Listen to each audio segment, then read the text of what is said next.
Welcome everyone to another Fist on Chin short take. My name is Chris Sarda. Over here we have AFSHEEN Hayat, and today we're going to talk about news that just broke and sort of broke with some extra great information.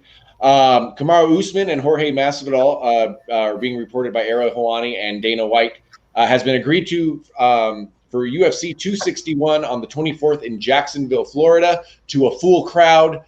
This fight was rumored to be in Texas. It was causing a little bit of political turmoil in Texas also, but it is now going to be in Jacksonville, Florida, to a full crowd. And before we get to the meat of the MMA stuff, what do you think about the news of the full crowd, especially in a place like Florida, which over the last year has been one of the hardest hit states? Sure. It's pretty interesting. They were talking about, let's be real. Jacksonville is where they did 3 events first last year, very early on in the pandemic. And now it'll be the first area they go to with audiences. So thought it was going to be Texas. In an interview with BT Sport, that's what earlier today, that's what Dana White was insinuating, that's what he's really been hopeful of. He briefly mentioned Florida, but then here you go later in the day, it's confirmed. End of April, UFC pay-per-view card, UFC 261, live in Florida with an audience. I mean, they want to be first, and they've been doing a good job, I think, compared to other sports following along. So let them be first. It'll be very interesting. Yeah, later on in Ariel Helwani's tweet thread, he does mention that it looks like that the Rangers might be first for a full audience. So we'll see about that. It's not really a race, to be honest. It doesn't matter to me who's first. And I've gotten used to them being at the Apex Center. When it first started, I was like, man, no crowd. I'm surprised at how quickly I got used to it and how much fake noise annoyed me in other sports. I'm so glad they don't do that in the UFC. Yeah. So it's great. But to me, I think it's great. And if they're safe, it's great. If they're not, my political view is that you shouldn't be able to fall back on the government said it was okay. I think that these sports should be liable for doing things like that. I get a little bit sick of hearing, the government regulation was okay. We should bring in these government regulations when something gets huge, and companies should be a lot more liable for the danger they put people in, et cetera, et cetera. And not that this is dangerous, but if for some reason a COVID outbreak happened with people that were at this show, it's going to be real easy for them to be like, well, Florida said it was okay. We did everything we needed to do. A company should have some kind of liability, and that will make you extra safe. Sure. But to me, the big news is, and the thing I've been waiting for, this was already like shaping up to be a pretty good card, especially if you like women's NBA, MMA, because you had Shevchenko and Andrade on this card, and Zhang and Namajunas, two really good matchups, right? Obviously, I've already been on record of who I want to see Shevchenko face, but her versus Andrade is pretty good, and Zhang Namajunas is a wonderful bout. It's probably one of the best matchups you can make, and we'll talk about those in detail down the line. What I really want to know is we finally do get official Kamaru Usman versus Jorge Masvidal. The rumor was that it was supposed to be on Tough. I'm happy it's not, because who cares? But it is signed and it is happening at UFC 261. Is it too early for Masvidal to get a rematch? Well, so the idea was that they were going to coach Tough, but still a fight like that has to headline a pay-per-view. It's definitely too early for a rematch, in my opinion. I mean, it doesn't feel like the fight was that long ago, but by the time the fight goes down, it will have been 9 months since they fought, which again isn't a long period, but Masvidal hasn't fought in that time, and Usman has proven completely dominant during that time. I don't know what what Masvidal is going to do differently in this rematch. I'd like to think that he's going to bring some new things to the table. He'll be in, tip-top shape, but he's always had a bit of a challenge with wrestlers. and he has, with his split decisions in his history, he has always fought at a level that is very, like we've been talking about recently. Some fighters fight to their opponent and they wind up losing some close decisions. I expect this to go the same way as it did last time, except a little bit more dominant on Usman's side. More dominant on Usman's side. I do.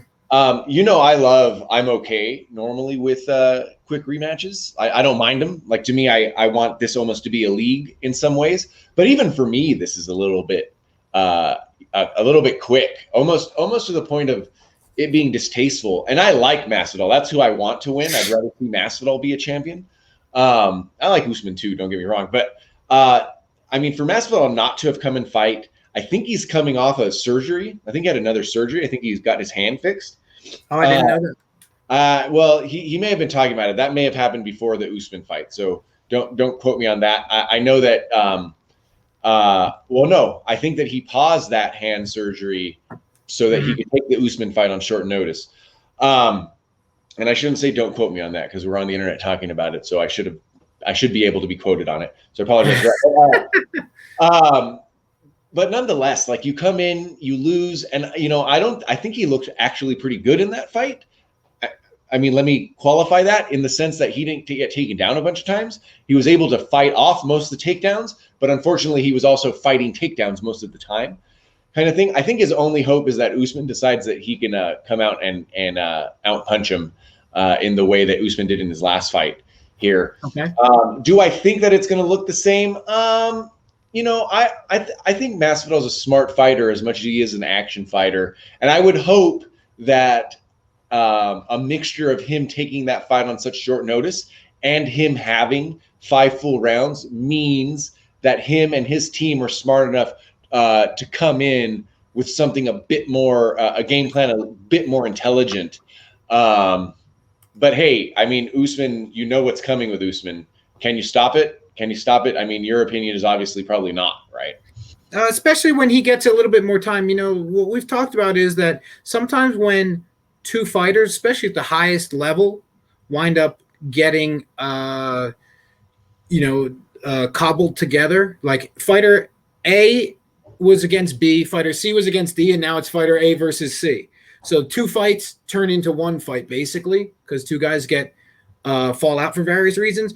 When it happens last minute like that, often these guys have to put together just a solid game plan that's just going to get them through it, rather than have a dynamic approach to it. That's one of the reasons why, like we said, Cormier fought Anderson Silva the way he did. That's also one of the reasons why John Jones was quote unquote responsible for the first UFC pay-per-view to ever be canceled when Dan Henderson dropped out, because he didn't want to fight Chael Sonnen on 10 days notice, because there's not only there's a lot of risk there, but also you just can't fight to your ability because it's a completely new look. This time with a lot of time to prepare, I see both fighters bringing something different. I think Masvidal has a little bit more of a chance to catch Usman, similar to strategy that Gilbert Burns used, although I think Masvidal will be much more reserved and have a better gas tank than Burns did. But I think Usman is going to come at him knowing, I know what already worked last time. He has that advantage, so he can hone those skills further, whereas Masvidal, he didn't have as much success. So for him to actually be successful in this fight, he's already got to say, I've been in there for 5 rounds, and I only experienced success in pockets. I got up a few times. He had to hold me against the fence a bunch. I was able to escape a little bit, but he was pretty much controlled. I think it was 4 rounds to 1. It might have been 5-0. I think it was 5-0. Perfect. So we are going to have a whole bunch more on this subject. Both of us think that it is way too early. We have talked about the rankings before, and there's not really another choice except for Colby, whose last fight was the same. So perfect. But AFSHEEN's leaning a little bit more that it'll be dominant for Usman, and I'm not about to pick Masvidal, but I just have high hopes for him. I don't see any reason why it wouldn't be the same. And perfect. Thank you for coming on for this short take. My name is Chris Sarda. That's AFSHEEN Hayat. Find us on Chaotic Sports and at Fist on Chin on Twitter. And then you can find AFSHEEN at AFMan, AFAmazing on Twitter. We will be back here Thursday morning to cover as much of the so-so card that's coming up on Saturday as we feel like, and then again on Sunday we may do a special post-fight immediate live reaction to the card, but we'll see. And then stay tuned to the Chaotic Sports channel for more quick takes on any big news that shows up on your feed. Thank you guys for watching, and we will see you next time. Peace.